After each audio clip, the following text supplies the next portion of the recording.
player to play high up the pitch, to play as a wing back. Then you find. But he did here. He found himself right high up in the pitch early on, where he should have scored. Exactly. Maybe, and also maybe the system itself has been advised as to then how deadly Stellenbosch is in terms of the break. But he finds himself in a good position where he could have actually scored, because then the ball, after the control, lands in the, especially on his left foot, where he could have just placed the ball. And we need to let go of this thing. Oh yeah, he's a defender. Maybe he's not in the right position. No, we can't let go of it. No, we can't. You need to put the ball in the back of the net. But that's a defender's finish. No, man. When you do finishing and training, there's no finishing that is done by only attackers. Even defenders get involved. So when you get into those type of spaces, then you need to be able to at least force the goalkeeper to make a save.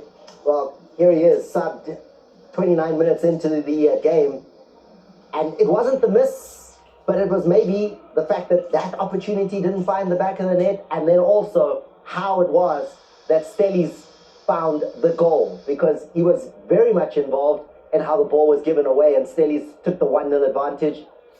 The conversation there, what's likely to be said by the coach, because this is not a usual situation. A player not injured, 29 minutes in, taken off.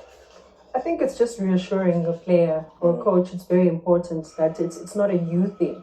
It could have just meant that maybe from a tactical point of view, and I mean, we have to also give credit here. This is Stellies. You know, Stellies are known to be tacticians of the game, and I think they were also quite smart in making sure that they implement a plan that will see Ukros being sort of double teamed, or maybe 3 players just making sure that having to deal with Titus out there on the right side. The pace is there, and he hasn't been very regular as well in terms of game time. So you can only imagine what that could have done in terms of the team. But as a coach, you have to make sure that you sacrifice. And unfortunately for him, it's just to really get back and just make sure that he works. A lot of coaches aren't willing to make that kind of change. They think of the player, the mentalness of the player. How is he going to take this if I take him off? Let me keep him going maybe at halftime.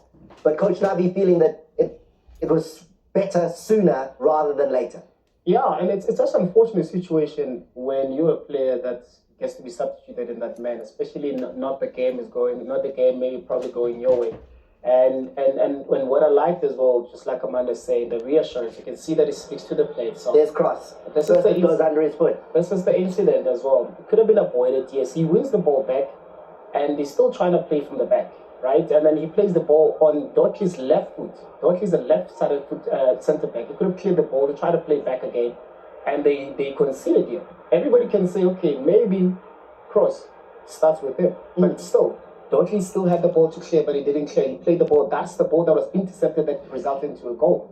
But then those are mistakes that are so unfortunate, because then when you play out in that pressing trap, then you look like a good team, because then you play out. But Stellies here were able to pounce, and that's where the game started. That's how the game started for Stellies. And again, it's Titus who comes with the assist there. It's the young man, the new man in Komojo Lekolwani, who after a lengthy spell at Baroka arrives at the club.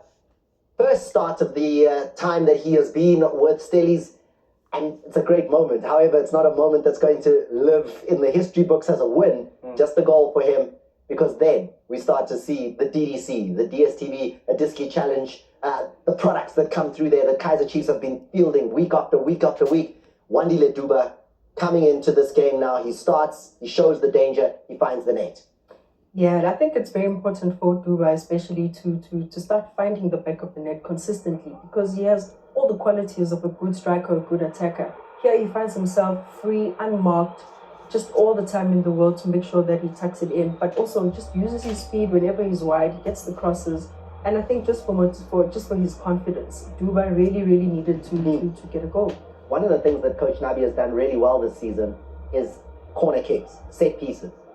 4 of them have been goals for Kaizer Chiefs this season. I think that's the highest in the league.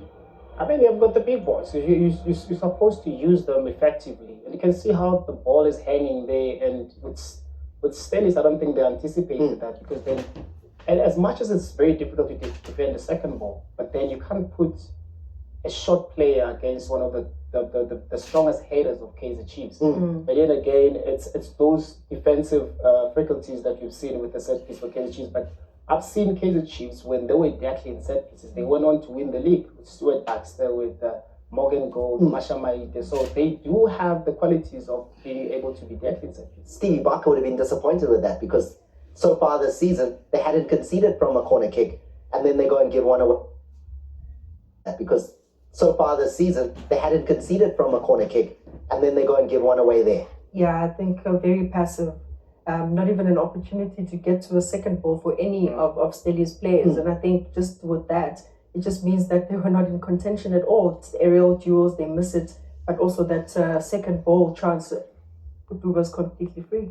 Now, Duba finds his 4th goal of the season. Kaizer Chiefs find all 3 of the points. Second half, this is how it happens. Ball taken, Chiefs turn that into the attack that eventually ends with the ball in the back of the net here. Great ball through. Duba, absolutely clinical. Look, we spoke about the run, you know, and that's one of those important runs, because then the defensive line, yes, Stellis is broken, and he makes that run very, very well, because also, you know, with Villagaz good being able to pass the ball at the right time. But yet again, he finds himself in a very awkward space, awkward angle. He starts finding time. You can see also the reaction from the Stellis defense, not being able to cover back, but he slots it in a very, very, very close angle there, where you thought maybe Sage Stevens could have done better. But yet again, when you're confident, it's up a risk. He couldn't finish the game. Now, Wandile Duba, a brace, eventually having to come off though with a little bit of a knock, and hopefully he's back for Kaizer Chiefs. And that knock is not one that's too serious, but you can see by the talking, right? I mean, it doesn't look too serious for the 20-year-old. And at just 20 years of age. Yeah. 4 goals so far this season, promoted last season, showing why he was promoted, why he was so good in the DDC. Yeah, and I mean, you look at just the entire goal, how it was orchestrated. It had those touches from the DDC, the likes of Villagaz. You know, if it is that the legs are gone, they're very dynamic. They've got this youthful exuberance of just energy, and that's what they give you. And I think it's so important. If it is that you get a knock and you're a 20-year-old, just take the boy out. Tell him, 2 goals, he's worked hard. Let him go chill. All right, so let's go and have a look and see what is going on as far as the 59th minute of the match is concerned. I did see some of your tweets coming through, and you were mentioning that Boomer needs a little bit of credit as well for his contribution to Chiefs taking all of the points. Stelli's pouring forward, and that's a save. Fantastic effort there from Bruce Boomer. It's a fantastic save, and also you can see he moves forward a little bit just to make maybe force to make this the angle a little bit more awkward for Adams to also defensively from Kaizer Chiefs. They're forcing Adams to shoot a little bit quick sooner than he wanted to, but as a goalkeeper as well. So it needs, guys, big teams, you need a good goalkeeper to be able to make those type of saves. Yeah, of course, hit the woodwork, but that's what we expect from Stellies. They're not going to lie back and just, play dead. Yeah, again, he makes that crucial save. But whenever he's called upon, that's what he's supposed to do. He gets up doing the switched on. He was switched on in this game. He definitely was switched on. And I think this is what made a whole lot of things maybe a lot more easy, is that once Kaizer Chiefs started dealing with the threats in the wide areas, everything else that came was from the middle, coming direct. Set pieces, of which I think Buma really showed his best.